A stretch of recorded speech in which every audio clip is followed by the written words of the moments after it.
일단 말씀 오늘 같이 공부할 내용은요. 말씀을 먼저 볼게요. 하나님이 허락하신 5가지 직분이라는 주제로 같이 공부하고 싶은데요. 에베소서 4장부터 볼게요. 에베소서 4장 11절입니다.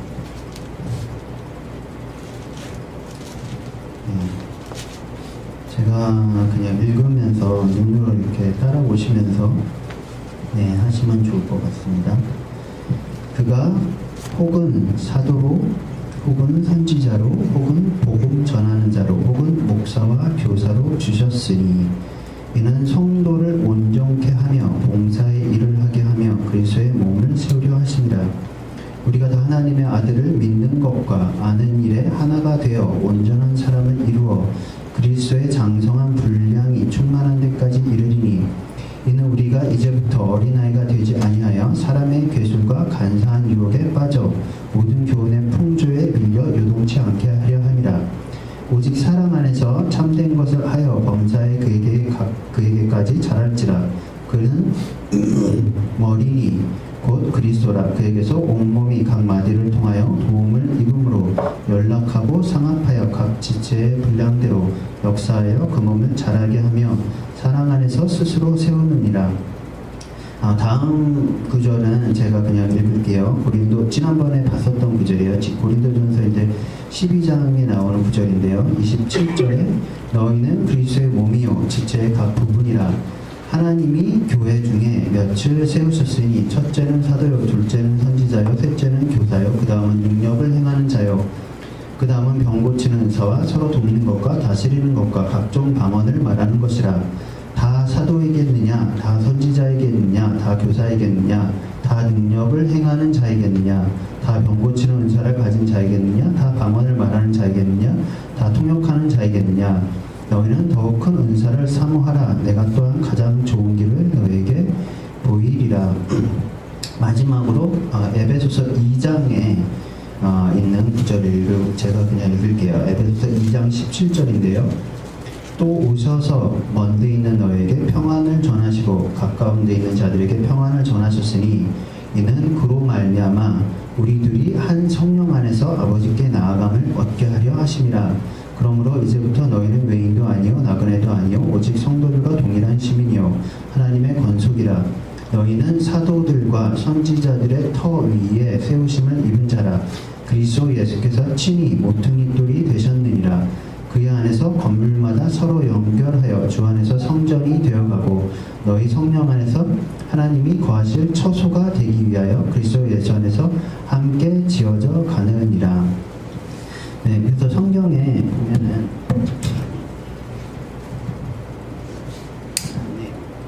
그래서 성경에 이제 지난 시간에도 봤었고 오늘 본문 에베소서에도 보면은 여기서 에베소서에는 그가라고 얘기를 하고 고린도전서에서는 하나님이라고 얘기를 하죠. 그래서 문맥상으로 봤을 때 그가라는 거는 예수님을 말하는 거예요. 왜냐하면 바울이 그 전절부터 계속 하여온 얘기가 예수님이 어떻고 예수님이 어떻게 하셨고 이런 걸 주셨고 이런 얘기를 하다가 그러니까 예수님이죠. 예수님이 혹은 사도로 혹은 선지자로 혹은 복음 전하는 자로 혹은 목사와 교사로 주셨으니 누가 했다라는 얘기예요? 하나님이, 예수님이 교회 안에서 이런 사람들로 세웠다라는 거죠. 그래서 잠깐 중요한 얘기는 아닌데 잠깐 이제 교계에서 있는 여러 가지 어떤 견해 차이를 얘기를 하자면 은사 중지론과 마찬가지로 현재의 어떤 교회들은 5가지 직분이 교회가 존재한다. 왜 없냐? 성경책에 써져 있는데 라고 말하는 사람들이 있고요. 또 조금 보수적인 교단들은 사도와 선지자가 어디냐? 필요 없다. 없어졌다. 은사가 없어진 것처럼 사도와 선지자도 없어졌다. 라는 견해를 이제 말하는 분들이 많이 계세요. 그래서 그거에 대해서 어떤 체험적인 얘기만 하게 되면 증명할 길이 없어요. 내가 어떤 사람 봤는데 사도였다. 이건 증명할 길이 없잖아요. 그래서 혹은 내가 하나님 만났는데 네가 사도라고 했다라는 건 증명할 길이 없고 다만 어떠한 그런 주장에서 성경 말씀 내에서 조금 논리적으로 이제 봐야 될 필요가 있는 부분인데요. 사도와 선지자가 분명히 성경에 써져 있죠. 그리고 하나님께서 이런 직분을, 예수님께서 이런 직분을 주셨다라고 돼 있어요. 근데 없다라고 하는 사람들의 이유는 여러 가지가 있는데, 은사 중지론처럼 이렇게 은사가 중단됐기 때문에 사도나 선지자, 성경에 보면 사도나 선지자의 기능들의 특징은 주로 은사를 사용하는 거예요. 바울도 이렇게 얘기했어요. 내가 사도인 것은, 사도된 표가 뭐냐, 내가 말로 가르친 게 아니라 내가 기적을 행했기 때문에 사도다 라고 말하는 장면이 있거든요. 그러려면 사도는 기본적으로 기적을 행할 수 있어야 돼요. 초대교회는 보면은 스데반 같은 집사님들도 기적을 행했어요. 그럼 사도들은 당연히 더 많은 기적을 행했겠죠. 그리고 선지자들은 당연히 예언을 해야 돼요. 근데 은사가 없다라고 하면은 이 사람들은 없어도 되는 존재가 되는 거죠. 그래서 뭐 그러한 견해도 하나의 견해인 거고, 또 하나의 견해는 사도 선지자는 성경을 쓰기 위해서 하나님께서 삼으신 자들이기 때문에 66권이 완성, 지난번에 이제 잠깐 설명드렸는데 66권이 완성이 됐기 때문에 사도 선지자가 왜 필요하냐 라고 말하는 분들도 계세요. 근데 지난번 말씀드린 것처럼 사도분들이 12명이 이미 넘었는데, 바울, 바나바 포함해서 성경을 쓴 사람들은 굉장히 적어요, 상대적으로. 그러면은 성경을 쓰기 위해서 사도 직분을 준 건 아니라는 거죠. 선지자도 구약에도 나오고 신약에도 선지자가 나와요. 예언을 하는 딸들이 있었고, 또 아가보라는 예언자라는 타이틀을 다는 사람도 나온단 말이에요. 근데 아가보는 성경을 안 썼어요. 그러니까 오로지 성경을 쓰기 위해서 이러한 직분을 주셨고 완성이 됐기 때문에 이거는 폐해졌다라는 거는 논리적으로는 조금 어긋난다. 그리고 성경에는 그것을 뒷받침하는 근거가 없다라는 얘기를 드리고 싶고요. 그것에 대한 이유는 추후에 이제 나눌 수 있을 텐데, 이제 많은 분들은 어떤 일종의 영적인 공격이라고 생각을 해요. 교회가 시스템화 되면서 하나님의 직접적인 부르심보다는 어떠한 시스템에 의해서 직분을 갖게 되는 것으로 바뀌면서 이것이 조금 이렇게 희석이 됐다. 소위 말해서 목사님 가끔 말씀하시는 그런 사람의 것이 섞였다라고들 많이 그런 견해들을 가지고 계세요. 그래서 잠깐 얘기를 드리자면은 이제 오늘 5가지 직분들에 대해서 개괄적으로 그냥 공부할 수 있는 시간을 가질 텐데요. 예를 들어서 이런 거죠.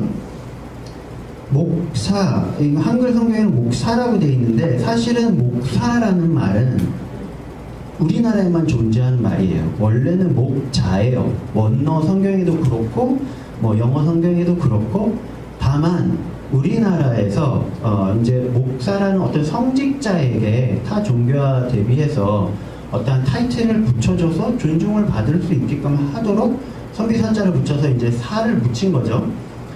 근데 거기에서 오는 여러 가지 유익은 저는 좋다라고 생각을 해요. 근데 문제는 그렇게 되다 보니까 목사라는 것이 그냥 교회에서 담임 목사를 하는 그 사람의 어떤 타이틀이 돼버렸지, 이게 진짜 부르심하고는 상관이 없어진 단어가 돼버렸다는 거예요.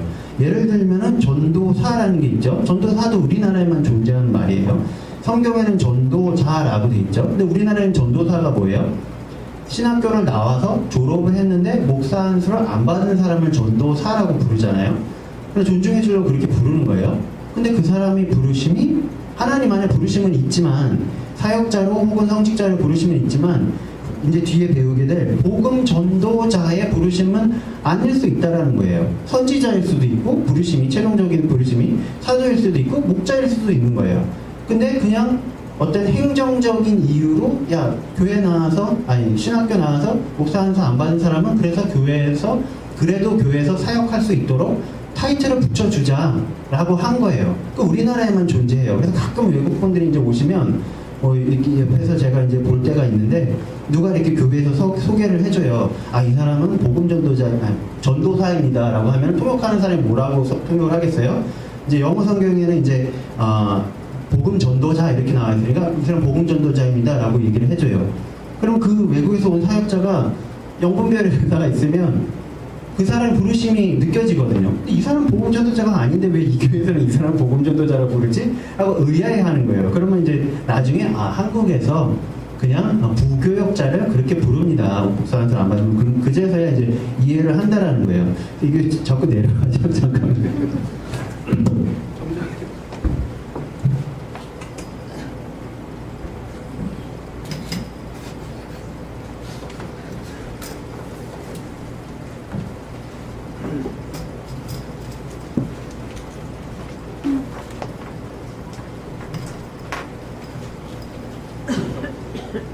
네, 나중에 조여놓도록 하겠습니다.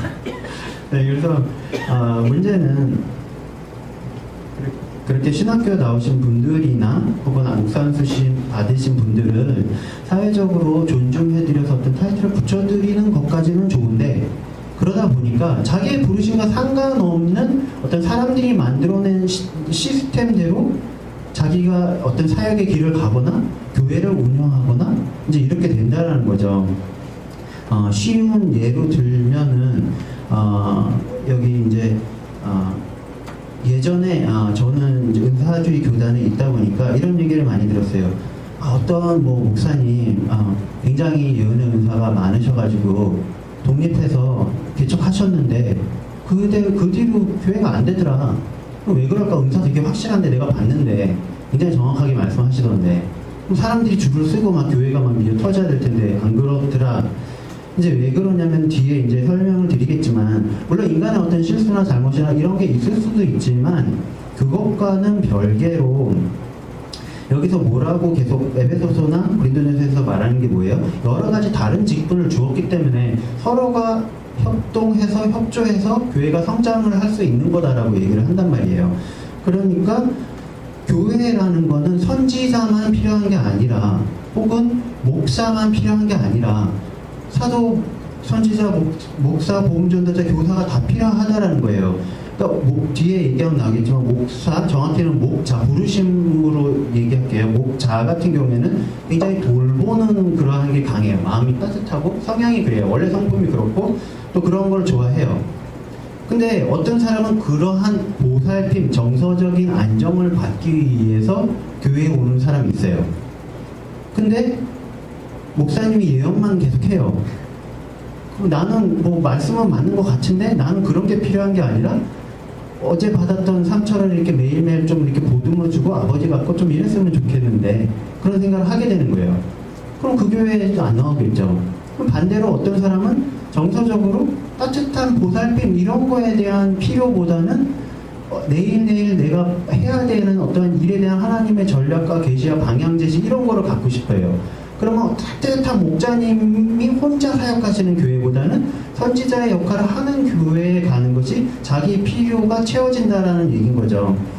그러다 보니까 우리나라 교회, 특히 이제 외국 교회들도 마찬가지긴 한데 우리나라 교회들은 어떤 쪽으로 발전을 했냐면 이러한 모습인 거예요. 담임 목사님 한 명 있고 나머지는 그냥 다 성도. 그러니까 계속 받기만 하고 서로 봉사는 하지만 육체적인 봉사만 하고 영적인 봉사는 많이 못 해주는 그런 상황. 근데 심지어 그 목사님들도 그러면 역할이 목자의 역할을 하냐? 그렇지 않아요. 한국 교회를 자세히 보시면은 사실은 교사의 역할만 하고 계세요. 많은 목사님들이 교회 시스템이 그렇잖아요. 주일날 와서 본인이 일주일 동안 하나님 앞에 가져가서 받은 계시를 나누고 그리고 다른 분들은 그 가르침을 받고 끝나요. 그리고 대부분이 그렇죠. 그래서 그러면 어떠한 것만 자라있는 거냐? 교사만 자라있는 거예요. 그러면 그러한 니즈가 필요한 사람들은 많이 몰려요. 그래서 어느 정도 대형교회가 이루어질 수도 있어요. 그렇지만 온전하게 자라나기가 어렵다라는 거죠. 그래서 여기 보면은 그러한 직분들을 주신 이유가 다시 한번 나오는데 이는 성도를 온전케 하며 봉사의 일을 하게 하며 그리스도의 몸을 세우려 하심이라. 무슨 얘기냐면은 5가지 직분이 다 없으면 온전히 자라날 수 없다라는 얘기인 거예요. 그렇잖아요. 우리가 뭐 국영수, 뭐 체육, 미술 다 공부를 해야지 온전한 인격체로 자라날 수 있지. 수학만 판다고 해서 난 수학을 전공할 거니까 수학만 공부할 거야. 그럼 이 사람은 사회생활 할 때 기본적인 한국말도 못할 거 아니에요. 그럼 바보 취급을 당하고 자기도 수학만 잘하는 거지 사회성이 굉장히 떨어지고 자기의 어떤 부르심의 자리로 갈 수가 없겠죠. 그래서 우리가 다 하나님의 아들을 믿는 것과 아는 일에 하나가 되어 또 여기서 중요한 거는 하나가 된다, 연합한다라는 게 되게 중요해요. 그래서 5가지 직분이 다 있어야 온전히 연합을 할 수가 있다라는 걸 또 알려주는 거예요. 그래서 과거에 이제 은사주의 교단 중에서 여러 가지 문제가 있거나 교회가 찢어지거나 꼭 은사주의 교회만 있었던 건 아니죠. 그런 일들이 일어나는 일들을 보면은 이러한 직분이 온전히 안 서 있어서 일어나는 경우 일들이 많아요. 지난 시간에도 잠깐 말씀드렸지만 예언을 막 받은 거예요. 교회에서 하나님 그 교회에 그걸 부어주셔서 그래서 다 해요. 근데 틀리는 사람도 있잖아요. 근데 누가 옳고 누가 틀리다라는 걸 가르쳐 줄 사람도 없고 이렇게 예언하면 안 된다라는 걸 가르쳐 줄 사람도 없는 거예요. 왜? 그 교회는 목사님이 교사의 역할만 하고 계시니까. 예를 들어서 그런 거예요.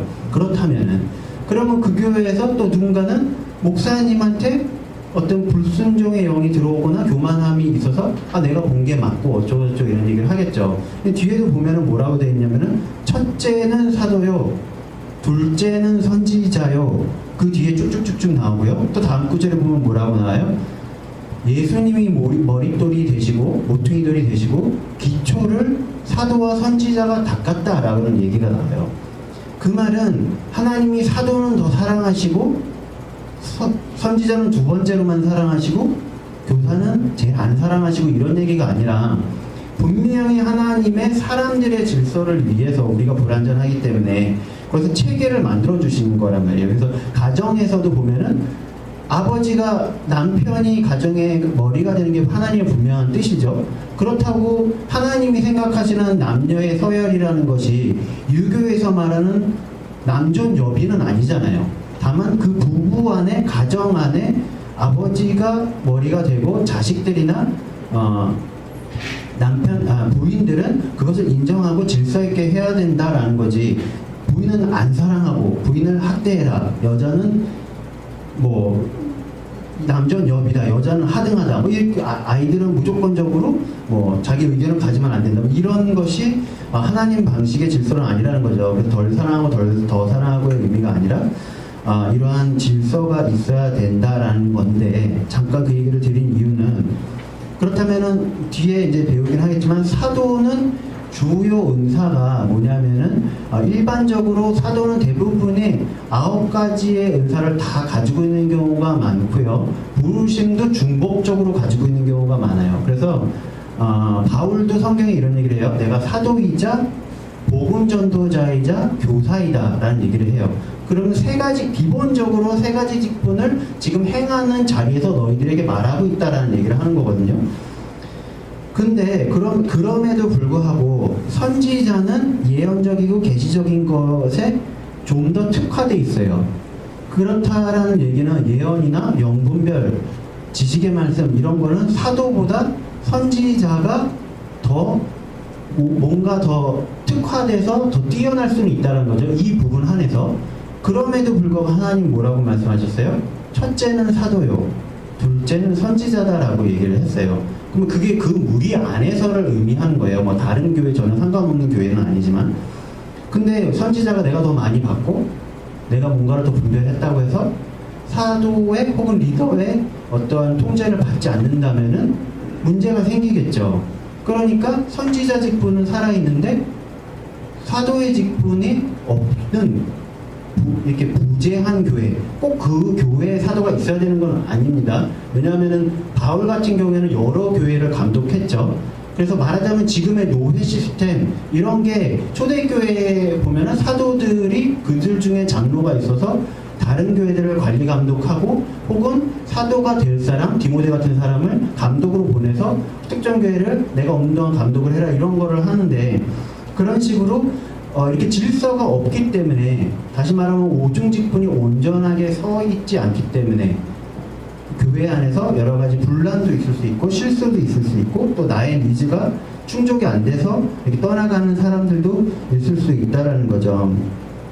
그래서 위에 보면은 이제 어찌됐건 장성한 분량에 이르기 위해서는 오중직분이 있어야 된다. 그러라고 오중직분을 만든 거다.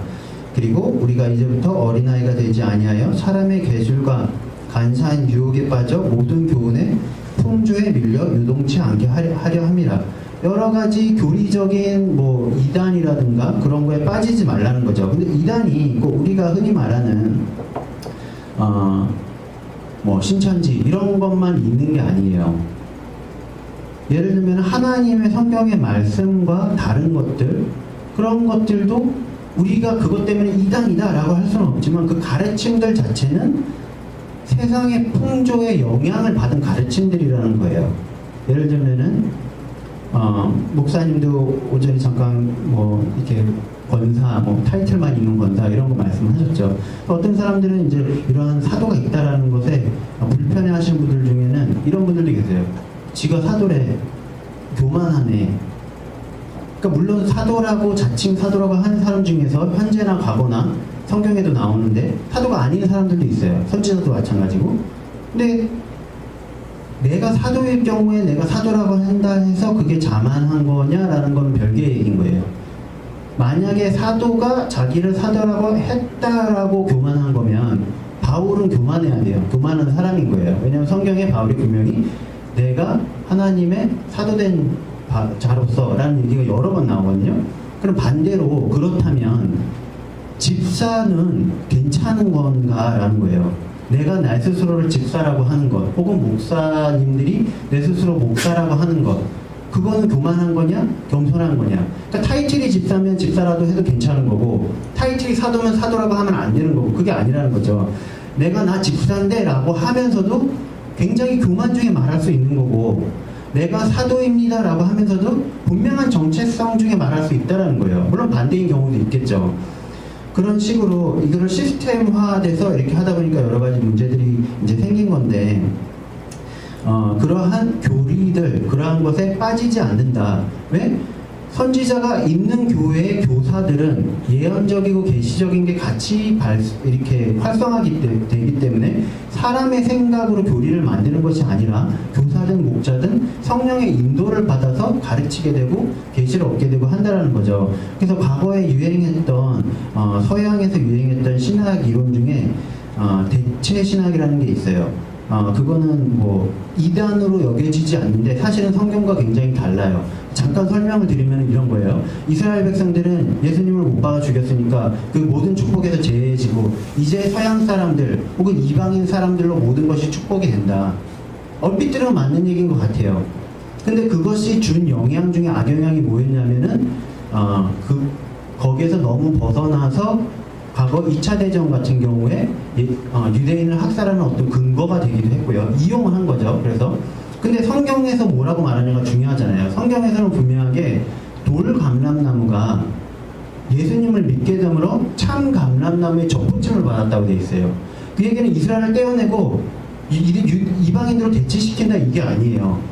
우리가 아브라함의 자손이 된다라는 얘기예요. 그리고 에베소의 또 다른 구절에 보면은 유대인들과 이방인들이 하나의 새 인류가 된다라는 구절도 나오고요. 아무튼 그런 식으로 잘못된 교리들이 또 목사님 잠깐 말씀하셨지만 그 신교라고 하죠. 개신교, 구교에서 떨어져 나온 여러 가지 이유들도 사람의 교리들이 섞였다라고 우리는 봤기 때문에 그 당시에 이제 떨어져 나온 거잖아요.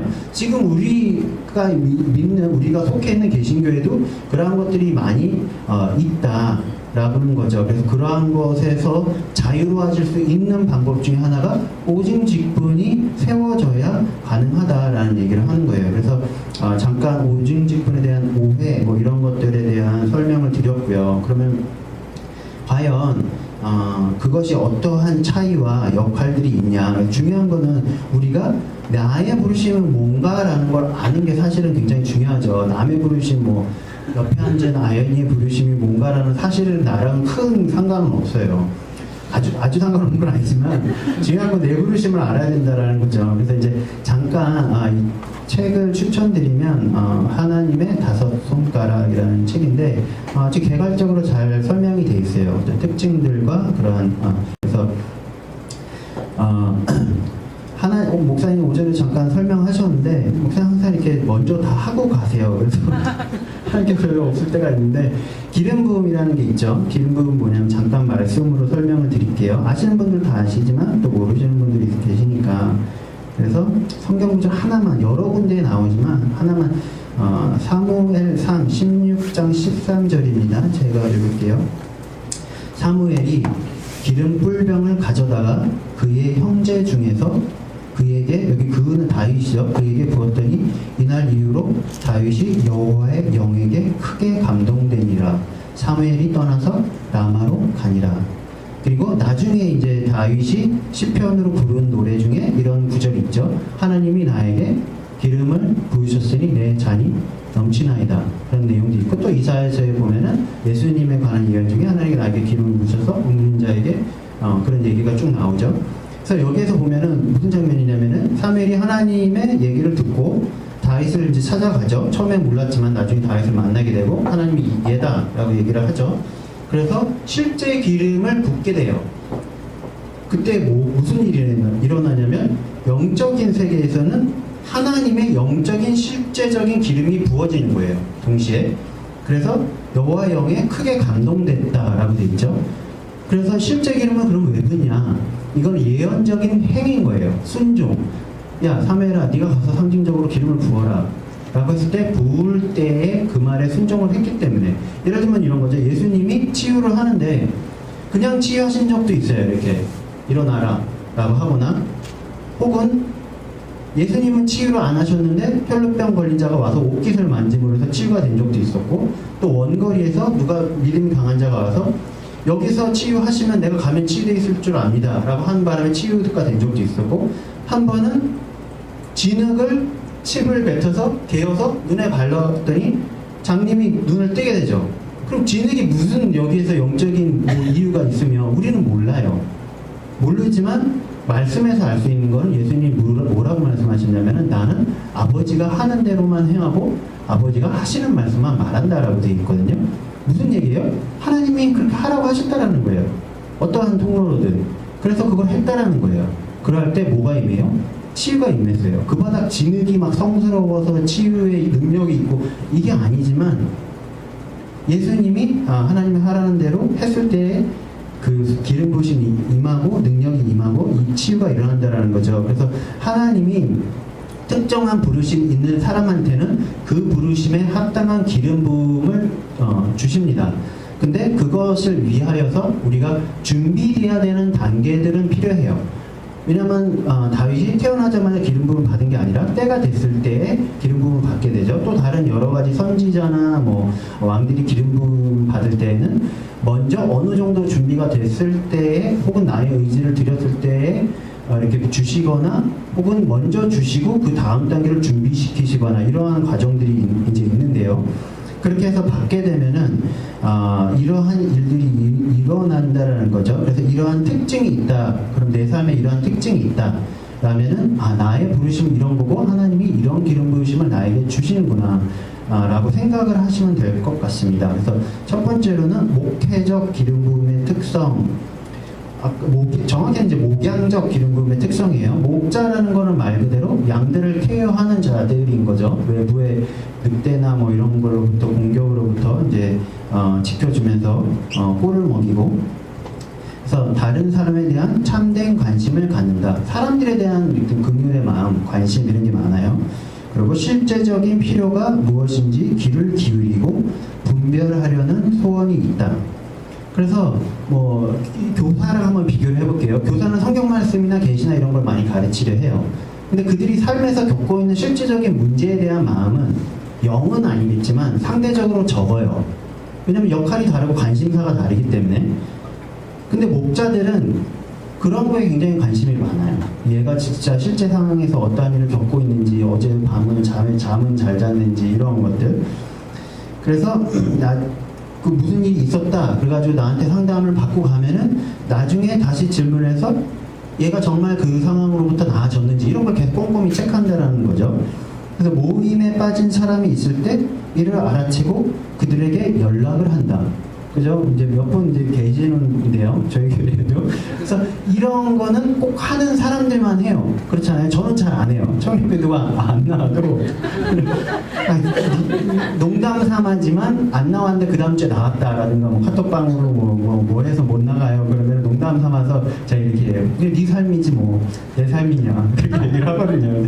농담인데 어찌됐건 그렇다고 해도 일부러 뭐 얘가 빠졌는데 얘는 무슨 일일까 고민하고 저는 좀 그런 거는 약해요.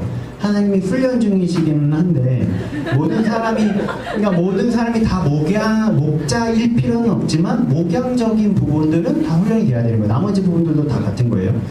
그렇지만 기본적으로 이거를 하라고 하나님 부르신 건 아니에요. 그러다 보니까 다른 사람들이 그게 더 성품적으로 맞는 사람들이 있다라는 거예요. 그래서 이러한 거를 이제 잘 하시는 분들 잘 챙기시고 이게 항상 마음에 어떤 짐이 되는 사람들이 있죠. 그래서 어떤 필요가 있는 사람들을 도울 방도를 실질적으로 찾고, 근데 이러한 분들의 어떠한 약점이랄까라고 하면은 부름받을 때 자신의 책임의 경계가 어디까지인지 긋는데 어려움을 겪고 공격도 이쪽으로 온다. 무슨 말이냐면은 쉽게 말해서 내 짐이 아닌 부분까지 내가 번민하고 걱정하고 하게 되는 경우가 있다라는 거예요. 모든 사람을 다 케어하라고 하나님이 우리를 구원하신 거는 사실은 아니에요. 내가 예를 들어서 뭐 그런 분들 있잖아요. 우리 집에서 그거 좀 다른 경우긴 한데 저는 결혼을 아직 안 했습니다. 결혼을 하신 분들이나 아버지 분들이나 뭐 이런 분들 중에 밖에서 누가 뭐 돈 꽂아라면 다 꺼져요. 근데 우리 집 애들은 굶고 있어. 그러면은 우리 집의 목양은 제대로 안 하고 있는 거예요. 근데 그 긍휼한 마음은 있는데 사단이 악용하는 거죠. 그걸 이용을 하는 거죠.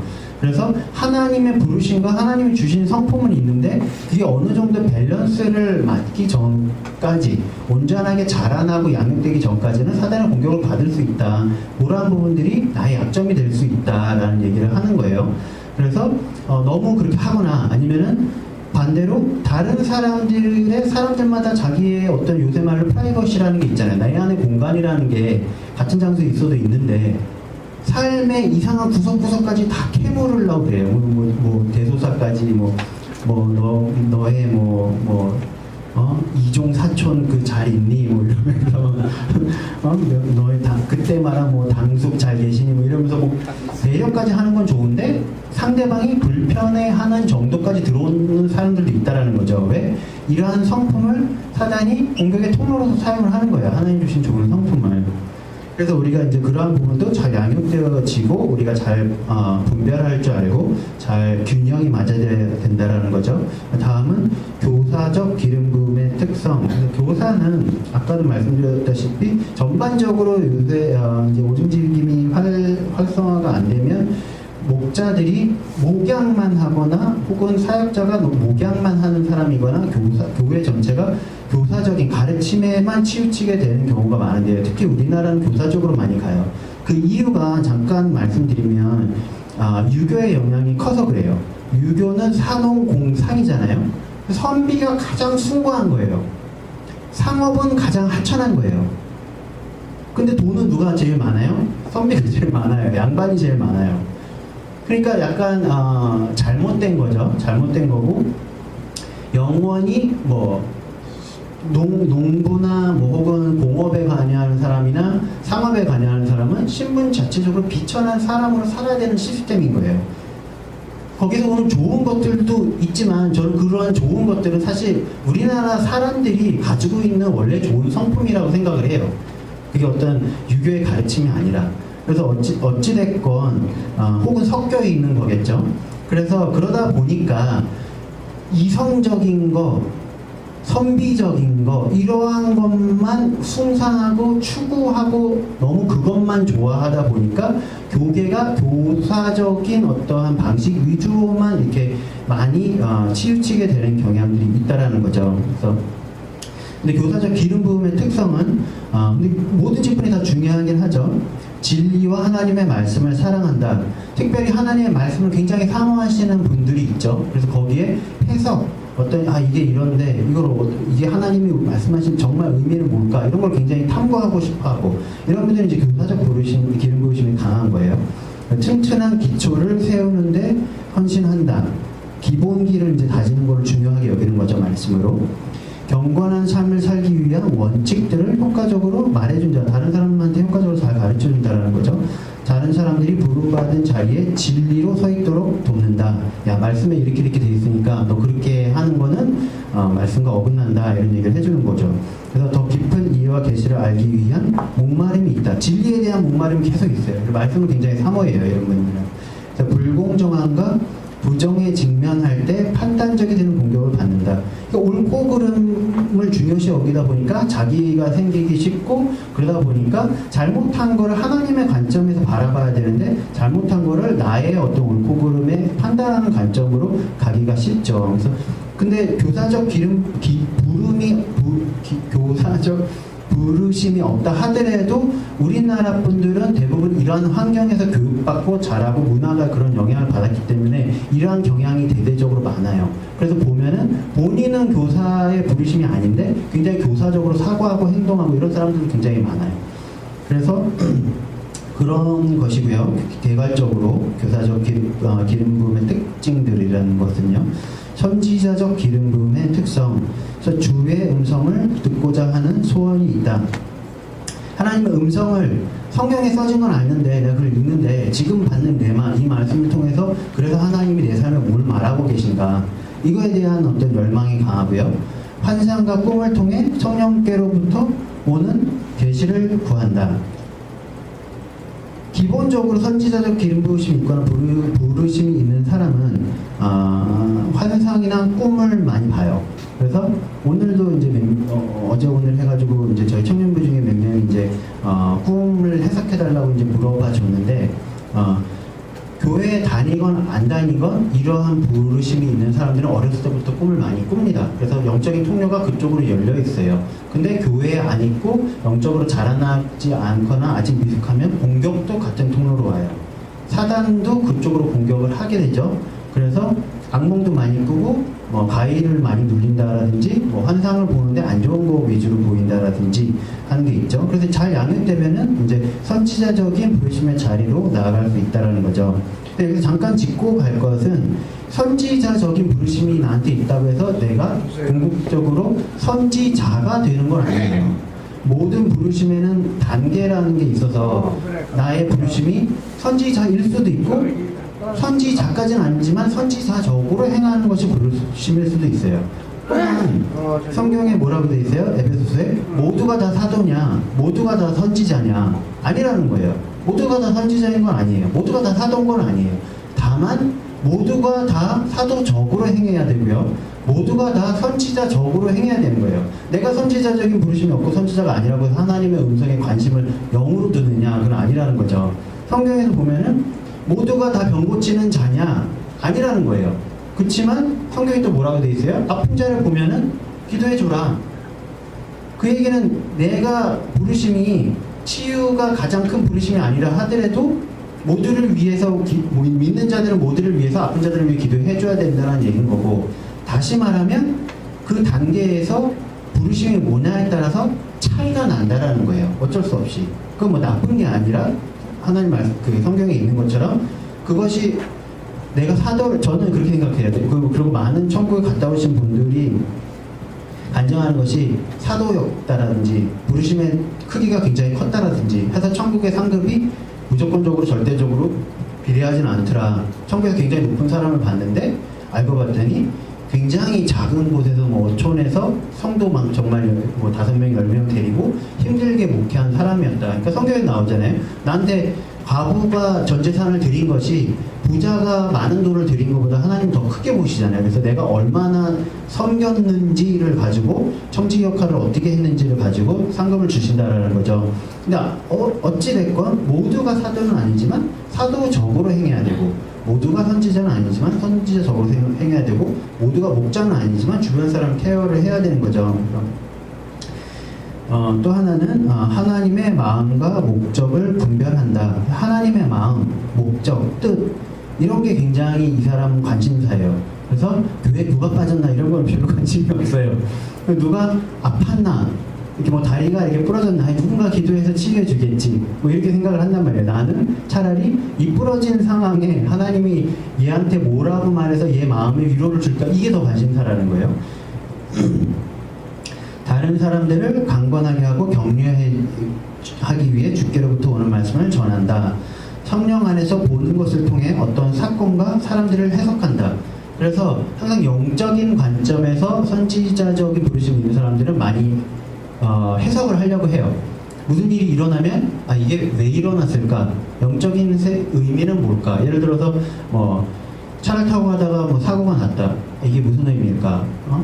사단이 나한테 오는 공격일까? 아니면 내가 어떤 부분에 소홀하고 있다는 걸 하나님이 허락하심을 해서 알려주시는 걸까? 이런 거를 내 삶이든 다른 사람이든 그걸 많이 이제 캐치를 하려고 하죠.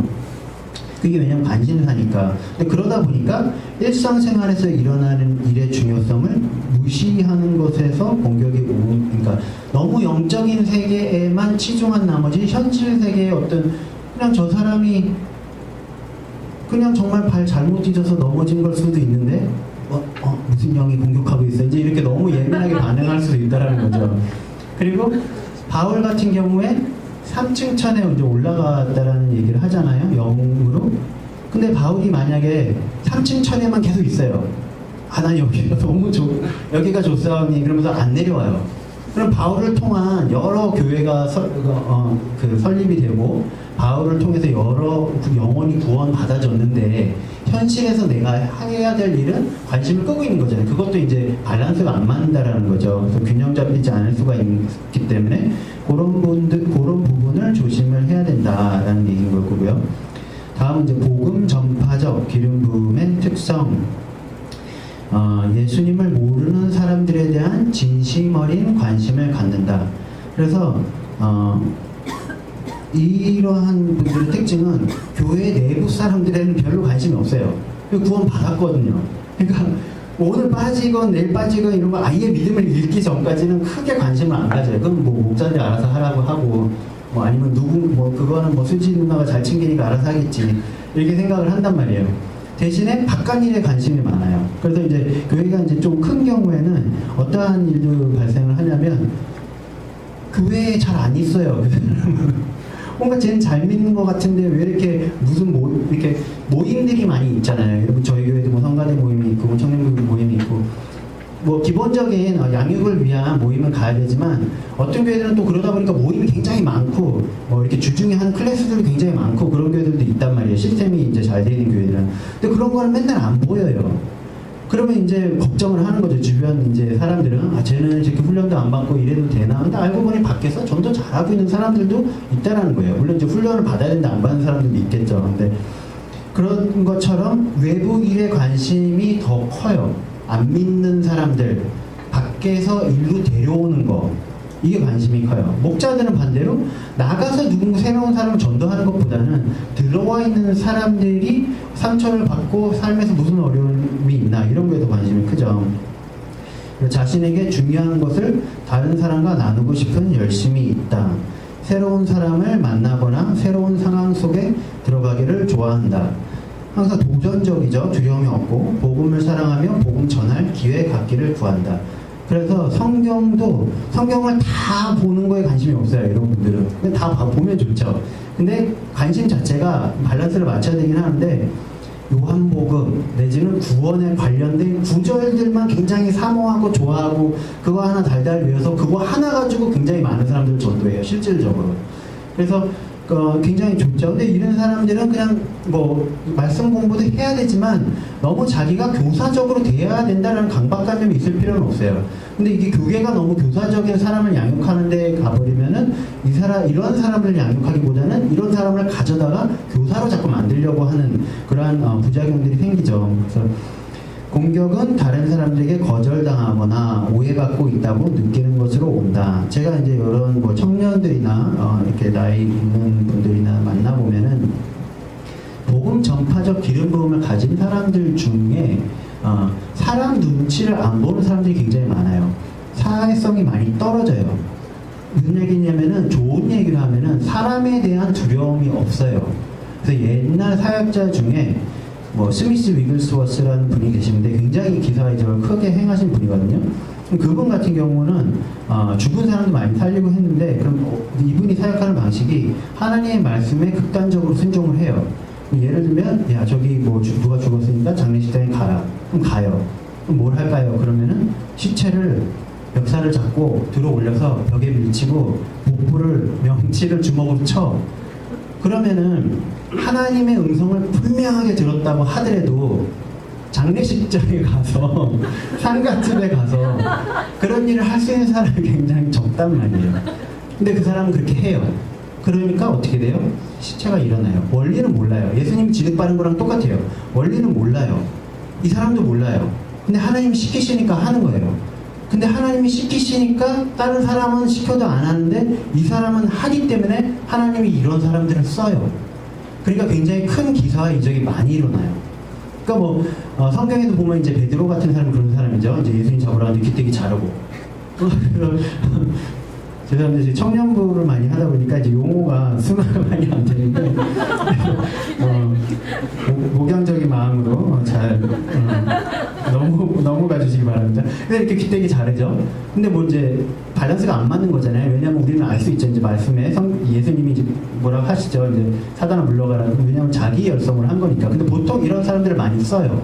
그러니까 성령을 받으니까 어떻게 돼요? 오순절날 성령 받으니까 나가서 굉장히 많은 사람들한테 전도를 하잖아요. 그러니까 이 사람은 봤을 때 베드로는 어떤 경우냐? 사도지만 복음 전도자적인 부르심이 강한 사람이겠죠. 반대로 요한은 어떤 사람이겠어요? 선지자적인 게 굉장히 강한 사도겠죠. 그래서 요새는 이제 그래서 복합적으로 뭐 사도적인 선지자 혹은 뭐 선지자적인 사도, 복음 전도자적인 사도, 혹은 뭐 사도적인 전도자, 이렇게 주 부르심이 뭐냐, 또 보조되는 부르심이 어떤 게 있냐에 따라서 그렇게 많이 얘기를 합니다. 그렇게 복합적인 부르심을 가진 사람이 많이 세워지고 있고 또 훈련받고 있어요. 그래서 그러다 보니까 어렸을 때 그러한 것이 훈련받지 않으면은 사회에서 많은 공격들을 당하게 돼요. 왜? 사람들 신경을 잘 못 써요. 기본적으로 그러한 거 캐치가 안 돼요. 목자들하고는 달라요. 저 사람이 내가 이렇게 행동했을 때 어떻게 오해할 수 있고 어떻게 받아들일 수 있고, 사회적으로 내가 아무리 좋은 의도라도 이렇게 가서 이렇게 행동하면은 이렇게 저 사람 받아들일 수밖에 없구나. 마음을 캐치하는 게 좀 약해요. 그래서 그러한 부분들이 많이 훈련이 돼서 밸런스를 잘 맞아야 될 필요가 있습니다. 그렇지 않다면 무례한 사람이 될 수도 있겠죠. 그리고 사도적 기름 부음의 특성, 사람들이 효과적으로 또 긴밀하게 함께 일하는 것을 보고 싶은 열망이 있다. 효율적인 거 좋아하고요. 큰 그림을 주로 그려요.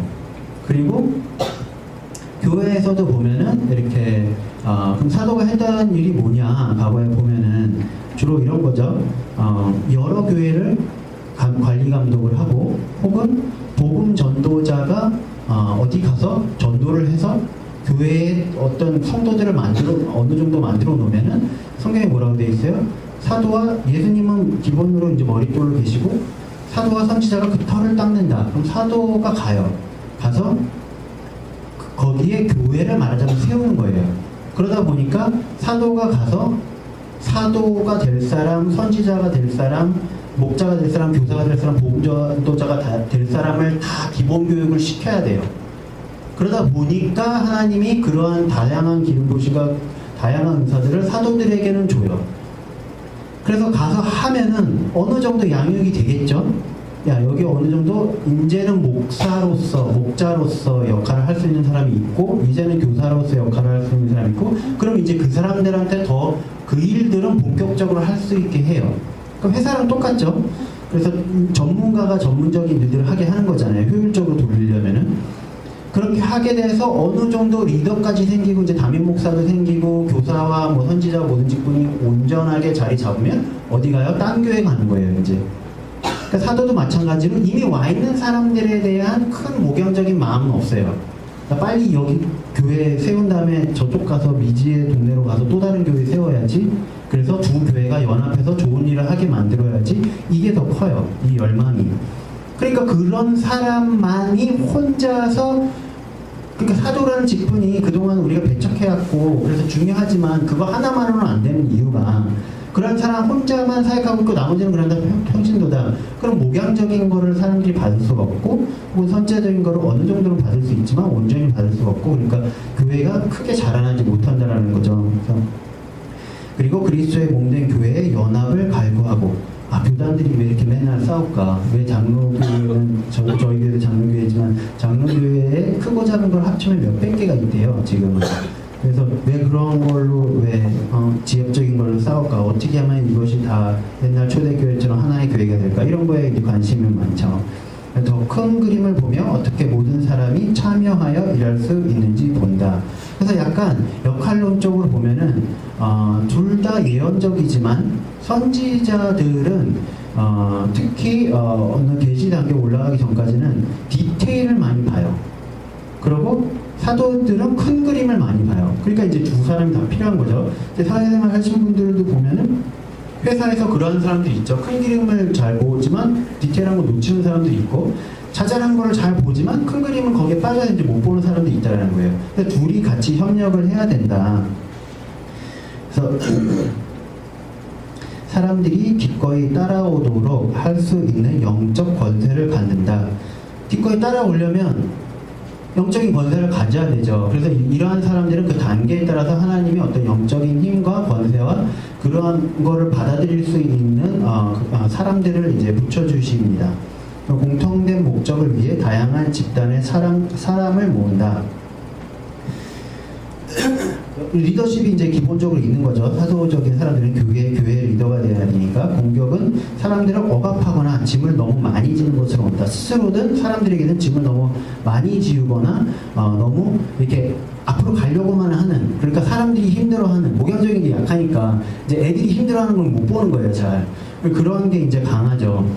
근데 이게 중요한 이유는, 이게 나는 목사님이 될 거 아닌데, 사역자 될 거 아닌데, 그게 아니라 우리가 사회에서 이게 똑같이 작용한다는 거예요. 나의 회사, 나의 가정, 그러한 것에서 이것들이 다 회복이 되어져야 된다는 거예요. 내가 내 안에, 예를 들어서 세상에서 어떤 사업의 영역에서 하나님이 사도적인 사람으로 사용하기를 부르셨다. 그럼 그걸 빨리 캐치를 해서 난 뭐를 이제 추구를 해야 되고, 사업을 할 때 뭘 해야 되고, 나의 재능과 하나님 주신 은사와 기름 부으시면 뭔가 이런 걸 캐치를 해야 되는 거고, 세상에서 선지자로 부르신 사람들이 있을 거 아니에요? 그런 사람들은 주로 이제 어떠한 일을 하게 되냐면은 사장들, 대표들한테 전략을 주는 거죠. 하나님의 전략을. 말하자면 그런 거잖아요. 요셉이나 다니엘한테 하나님이, 야 요셉아, 이제 너가 훈련 기간이 끝났으니까 내가 너를 감옥에서 꺼내면 바로를 쳐가지고 내가 너를 이집트의 왕을 만들 거야. 이게 하나님 방식은 아니라는 거예요. 매번 그 방식은 아니라는 거예요. 그럼 요셉의 일은 뭐였어요? 바로라는 세상의 사람한테 하나님의 전략을 줌으로 해서 그 사람이 하나님의 뜻에 맞는 선택을 하도록 전략을 주는 게 요셉의 일이었어요. 다니엘도 마찬가지죠. 다니엘이 거기서 포로된 나라에서 왕이 된 게 아니잖아요. 거기서 느부갓네살 왕에게 혹은 그 다음 왕에게 하나님의 전략들을 알려줌으로 해서 그 세상의 왕들이, 다시 말해서 세상의 CEO들이, 세상의 대표, 이런 사람들이 하나님의 뜻대로 행할 수 있도록 해야 되는 거고, 복음 전도자는 복음 전도자대로, 혹은 교사는 교사들대로 역할들이 있다라는 거죠. 그래서 어떠한 것이 중요하고 안 중요하고 이런 게 아니라, 내가 세상에서 또 교회에서 우리 집안에서 어떠한 역할을 해야 되는 건가. 그럼 우리 집안에는 사람이 둘밖에 없는데, 셋밖에 없는데, 그럼 아까 말한 것처럼 중복적인 부르심이 있을 수 있고요. 또 그러라고 하나님이 믿는 사람들에게는 교회라는 거를 허락해 주신 거죠. 그래서 아까 말한 것처럼 모든 교회 사도가 있어야 될 필요가 없듯이 모든 교회 선지자가 있어야 될 필요는 없는 거예요. 내가 선지자적인 부르심이 있다 하더라도 교회에 나보다 좋은 선지자 혹은 사도 혹은 목자가 있다면, 그래서 여기서 마지막으로 하나 더 드리고 끝낼 부분은, 이러한 기름 부으심들이 그래서 필요한 이유가 아까 말씀드린 것처럼 내가 직접 기름 부으심을 받을 수도 있어요. 근데 성경에 많은 경우에 어떻게 되어 있냐면 하나님이 다른 사람을 통해서 기름 부으심을 주세요. 그러면 나는 부르심이 사도가 아닌데 내 가정이나 내 삶에서, 내 직장에서 돌파의 기름 부으심이 필요해요. 사도적인 기름 부심 특징이 또 돌파거든요. 어려운 일을 이렇게 뚫고 나갈 수 있게 해줘요. 그럼 어떻게 되냐? 사도적인 사람과 연결이 돼야 된다라는 거예요. 그래서 나보다 사도적인 기름 부심이 많은 사람이 누구겠어요? 뭐 우리 교회로 치면 이제 목사님이 될 테고, 그런 식으로 해서, 혹은 뭐 직장에서 알게 된, 세상에서 알게 된 사람 중에, 크리스찬 중에 굉장히 하나님의 어떤 사도적인 권능으로 일해서 큰 어떤 결과를 보신 분들이 계시죠. 그런 사람은 실질적으로 사도의 역할을 하고 있는 사람들이란 말이에요. 그런 사람들이 연결이 됨으로 해서 그 기름 부으심을 내가 수혈을 받는 거예요. 그런 식으로, 그러면 그것이 내 삶의 실질적인 전략뿐만 아니라 하나님의 실질적인 능력이 삶에 개입하게 돼서 안 됐던 일들이 돌파가 되고, 그래서 예를 들어 제가 전에도 말씀드렸지만, 저도 제 직장에서 제가 선제적인 역할을 해야 되지만 저의 레벨로서는 한계가 있기 때문에 과거에 뭐 청소년 계실 때는 상담을 받고, 그럼 그게 굉장히 많은 좋은 전략들을 주게 됐었고, 이러한 것들이 이제 끊임없이 있어야 된다라는 거죠. 물론 나의 발전도 굉장히 중요하고요. 그래서 오늘 이제 굉장히 잠깐 말씀드려서 끝내는 거긴 한데요. 더 깊이 공부하시고 싶으신 분들은 책을 이제 뭐 공부하셔도 되고 하는데, 중요한 거는 나의 부르심이 뭔가, 나의 부르심의 터전이 뭔가, 사업인가, 혹은 뭐 우리 중에는 지금 없지만 뭐 연예인이라면 연예인이 돼서 사회에 영향을 주는 사람이 돼야 된다라든가, 아니면은 나는 교계에 몸담고 있으니까 거기서 어떤 교육적인 걸 통해서 여러 사람들을 하나님의 사람으로 길러내고, 혹은 뭐 정치인이면 정치인대로 그런 게 있겠죠. 그래서 내가 부르신 장소, 그 장소에서의 나의 부르심의 역할, 이거를 우리가 알기를 소망하고, 그거를 알았을 때 성경에 써 있는 것처럼 나의 부르심의 소망이 되기를 바랍니다. 기도하고 여기서 마칠게요. 아버지 하나님, 감사합니다. 우리에게 지혜와 계시의 영을 주셔서 하나님에 대해서 더 알게 해주시고, 그로 인하여 우리의 영의 눈을 열어주시사 우리 마음에 주님의 부르심의 소망을 알게 해주시고, 또 주님이 이미 예비하신 기업의 영광의 풍성함을 알게 해주시고, 또 주님이 믿는 자에게 주신 그 능력의 큼을 우리가 알게 해주시고, 그것을 아는 것이 내 마음의 열정이 되게 해주시고, 그것을 알았을 때 내가 예라고 대답하고 순종하고 나아가는 자들이 되게 하여 주시옵소서. 그리하여 내 삶의 여러 어려움들을 나의 인간적인 노력과 잘못된 방법으로의, 좋은 의도지만 잘못된 방법으로의 수고를 함으로써 헛된 열매 맺지 못함, 이러한 것들이 일어나는 것을 끊어주시고, 나의 부르심에 맞는 장소에 나의 부르심에 합당한 부르심대로 행할 수 있도록 그러한 것을 구하고, 그것을 받아서 행할 때 그런 실질적인 내 삶에서의 열매와 돌파를 맛보고 전리품을 취할 수